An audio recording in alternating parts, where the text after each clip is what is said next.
I served with a guy called Ramrod. He was a private in Company X of the Texas Rangers. The sergeant and the 4 men had been out on special duty, and now we had halted after an all-night's ride looking for shade and water, the latter especially. We had 2 prisoners, horse-thieves, some extra saddle stock, and 3 pack mules. It wasn't long past sunrise when we emerged from the foothills where the mighty Brazos begins its winding journey. Ahead the plain stretched, dusty and unforgiving, yet a grove of green promised hope of water and respite. Ramrod, blessed with eyes that could spot a needle in a haystack from miles away, dismounted at the sergeant's behest. With his trusty glass he scanned the oasis before us. Lazily he declared, "Water's got to be there. See that? Antelope grazing near the timber, and there a cloud of dust to the south. Cattle coming to drink." Eyesight is as variable as men, but Ramrod's was known to be reliable for 5 miles with the naked eye, and 10 with the aid of a good glass. He dismounted at the sergeant's request and focused the glass on this oasis, and after sweeping the field for a minute or so, and said that there must be water there because there was a band of antelope grazing out from the grove. But there was something else, too, rising dust over to the south, cattle coming to the water. While he was covering the field with his glass, 2 of the boys were threatening with eternal punishment the pack mules, which showed an energetic determination to lie down and dislodge their packs by rolling. But the sight of the cattle hastened our move. We spurred our mounts toward the grove, a mere 7 miles away, startling bands of antelope that gazed at us as if we were ghosts crossing their land. Someone remarked they would trade anything for a taste of venison instead of the salted horse meat we'd been chewing on, and a quiet soul we called Cushion Foot piped up, offering his skill. His real name was anyone's guess. The books, of course, would show some name, and then you were entitled to a guess.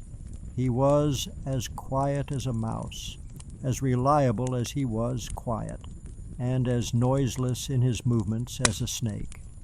He was the essence of reliability. One of the boys went with him, making quite a detour from our course, but always remaining in sight. About 2 miles out from the grove, we sighted a small band of 5 or 6 antelope, who soon took fright and ran to the nearest elevation. Here they made a stand about half a mile distant. We signaled to our hunters, who soon spotted them and dismounted. We could see Cushion sneaking through the short grass like a coyote. Conyahoe was leading the horses, well hidden between them. We held the antelope's attention by riding around in a circle, flagging them. Several times Cushion lay flat, and we thought he was going to risk a long shot. Then he would crawl forward like a cat, but finally came to his knee. We saw the little puff, the band squatted, jumping to one side far enough to show one of their number down and struggling in the throes of death. It was a fine enough shot that the sergeant promising Cushion the pick of the meat, as long as he could get a rib of his own. By the time we made camp in the grove, Cushion and his companion returned triumphant, a splendid buck slung over the saddle. The heart, pierced perfectly, was shown as proof of Cushion's skill, earning him silent respect, even from our captives. We put the prisoners to roasting the ribs and making themselves useful in general. One man guarded them at their work, while all the others attended to the hobbling and other camp duties. It proved to be a delightful camp. We aimed to stay until sunset, the days being sultry and hot.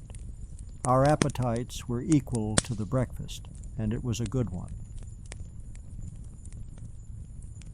To do justice to an occasion like this, said Smoky as he squatted down with about 4 ribs in his hand. "A man by rights ought to have at least 3 fingers of good liquor under his belt. But then we can't have all the luxuries of life in the far West. Sure to be something lacking." "I never hear a man hanker for liquor," said Cognahoe, as he poured out a tin cup of coffee. "But I think of an incident my father used to tell us boys at home. He was sheriff in Kentucky before we moved to Texas. Was sheriff in the same county for 12 years. Counties are very irregular back in the old states. Some look like a Mexican brand.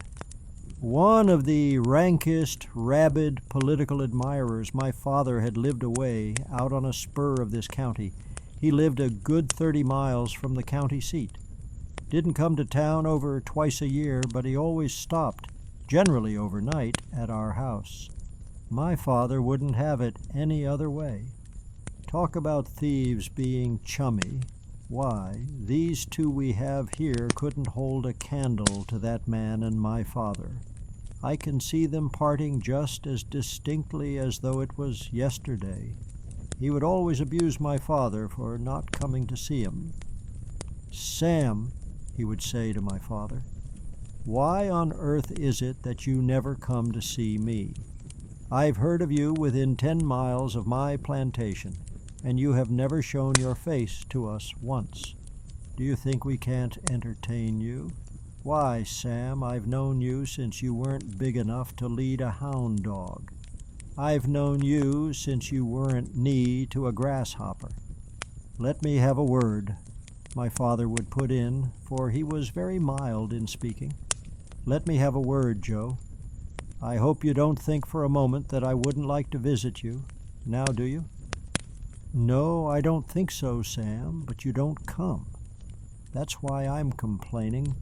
You never have come in the whole 10 years you've been sheriff, and you know that we have voted for you to a man in our neck of the woods.' My father felt this last remark, though I think he never realized its gravity before, but he took him by one hand, and laying the other on his shoulder said, 'Joe, if I have slighted you in the past, I'm glad you have called my attention to it. Now, let me tell you, the first time that my business takes me within 10 miles of your place, I'll make it a point to reach your house and stay all night, and longer if I can.' 'That's all I ask, Sam,' was his only reply. Now I've learned lots of the ways of the world since then. I've seen people pleasant to each other, and behind their backs the tune changed. But I want to say to you fellows that those 2 old boys were not throwing off on each other. Not a little bit. They meant every word and meant it deep. It was months afterwards, and Father had been gone for a week when he came home. He told us about his visit to Joe Evans. It was winter time, and Mother and us boys were sitting around the old fireplace in the evening. I never saw him so embarrassed before in my life, said Father.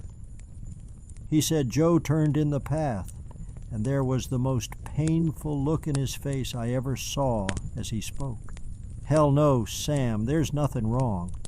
We've got plenty to eat, plenty of beds, no end of horse feed, but by God, Sam, there isn't a drop of whiskey on the place.